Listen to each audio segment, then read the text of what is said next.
Shalom Bapak Ibu Saudara dikasih Tuhan. Kita hidup di dalam dunia yang penuh dengan tantangan dan pergumulan. Dan seringkali orang tidak kuat menghadapi tantangan dan pergumulan karena mereka tidak mengenal Tuhan. Dan itulah yang seharusnya menjadi tanggung jawab buat kita setiap anak Tuhan. Bagaimana memperkenalkan Tuhan Yesus sebagai Tuhan dan Juru Selamat di dalam kehidupan orang-orang.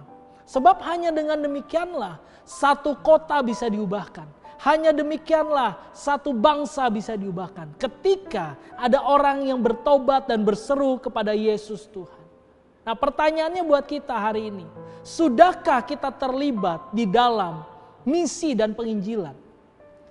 Mungkin kita berkata, Pak, tapi saya nggak bisa, Pak. Saya nggak punya waktu. Saya bukan full timer. Saya punya usaha yang harus saya rintis dan saya kelola, Pak.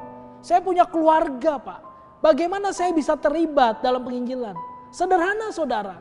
Di dalam 2 Tesalonika 3 ayat 1, Paulus berkata, selanjutnya saudara-saudara berdoalah untuk kami, supaya firman Tuhan beroleh kemajuan dan dimuliakan sama seperti yang telah terjadi di antara kamu. Saudara, Paulus minta sama kita untuk terlibat dalam penginjilan. Kita perlu berdoa, saudara. Masa kalau berdoa aja kita nggak bisa?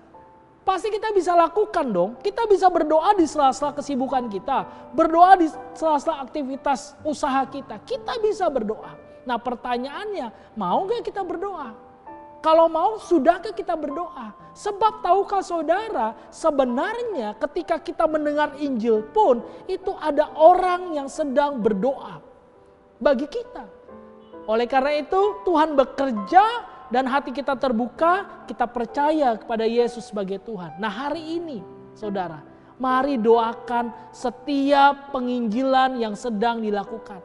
Baik itu dalam gereja, dalam kampus-kampus, dalam keluarga-keluarga, dalam perusahaan-perusahaan. Kenapa, saudara? Supaya ada kontribusi nyata dari setiap kita anak Tuhan. Bahwa kita terus berdoa untuk kemajuan, perkabaran baik di tengah bangsa ini. Selamat berdoa, biar nama Tuhan dipermuliakan. Tuhan Yesus memberkati.